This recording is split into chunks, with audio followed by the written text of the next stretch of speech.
Good morning, madam. My name is Dasani Garusingha, and I am the training officer at your company. I am here to propose five perspectives, principles that managers should know in order to understand their employees' learning needs. In addition, I will present you the five strategies that I will use in order to teach and train the managers in your company.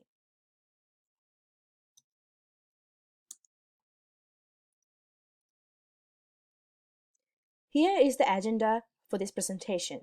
Please feel free to ask questions during the presentation. If not, please feel free to ask after the presentation.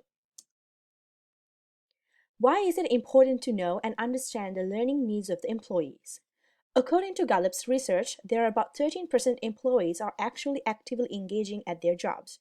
More than twice the above number are disengaged at their work and are most likely to spreading negativity around the workplace.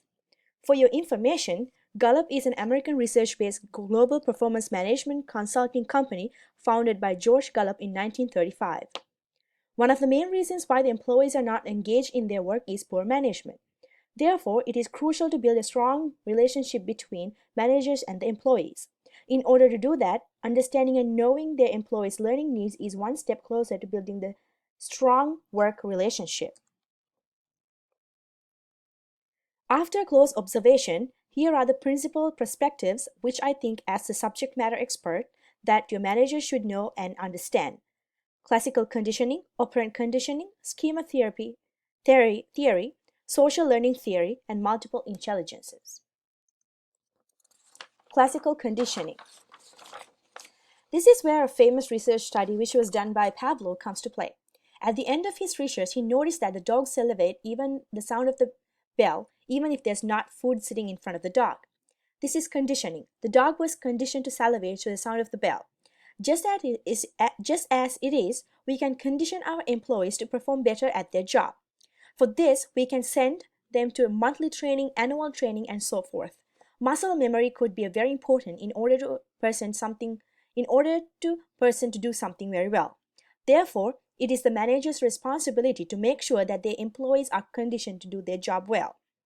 In this case, I brought up a very simple example. When your employee answers the phone, if you do not like the way they answer the phone, let the employees know or teach them how to do it properly. Make sure that they're doing it well. In order to make sure that they're performing their job well, the next step is operant conditioning. This is mainly about rewarding the person when he or she does something well. For example, if the employee answers the phone just the way your managers taught them, let your managers compliment the employee, at least by saying good job or well done.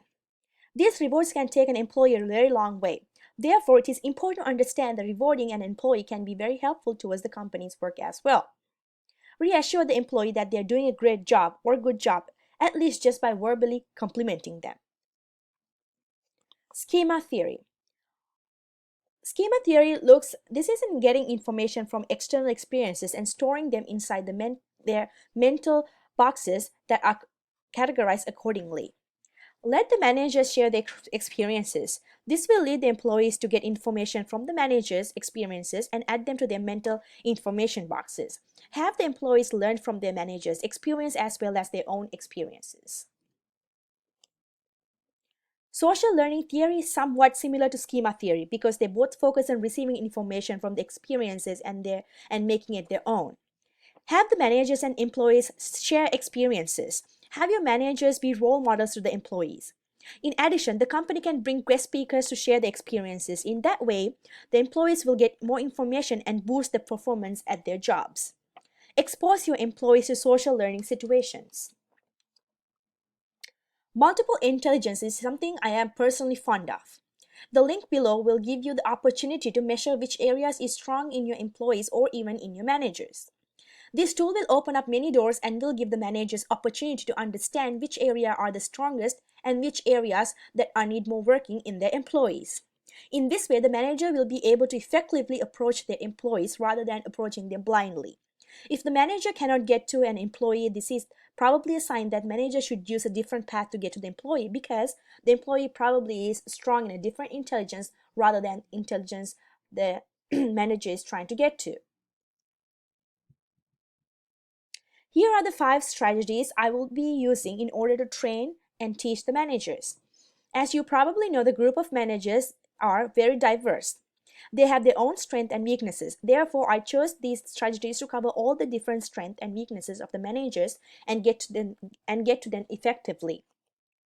Most importantly, I will make sure that this training session will be active and interactive at all times. Majority of the managers I have to work with have years and years of experiences in their own field, and some are not. However, rewarding them is one of the first things that I will go throughout this session. As I mentioned above, rewarding them feel like they are being valued, which give them more motivation to be part of this training. I will be a role model to the managers. I will share my experiences, and they will be able to relate to me in that way. They may be learn from them. Furthermore, it will give them the opportunity to understand how it feels to hear others' experiences and learn from them. I will make the managers think. I will be asking critical questions, not very critical questions, because in that way some people might feel bored and might lose their interest in the training. I will make them reflect on their own thinking process and even on their own actions, help them learn from them. I will be using visual aids. In this way, we are organized as a group and we will be able to make sure that we cover everything on this training. For managers who might feel bored, I might be asking them to read aloud the certain slides or share experiences that are related to the slides. This way, the training will be engaging. Lastly, I will allow them to have coffee or tea and bottle of water as a reward.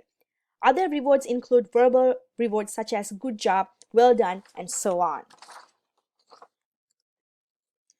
As I have mentioned above, the relationship between the managers and the employees are very important. This training will help the managers get closer to their employees. In this way, the employees will be more engaging in their work. This will help the company as a whole to be able to reach their own goals. Therefore, let me help to reach you to that goal. Any questions? Even if you cannot think of any question at this moment, please feel free to contact me at my office phone or email me. I will leave my card in your secretary with your secretaries, ma'am. Thank you for your undivided attention, and I hope you will leave a better understanding of this proposal. Thank you so much.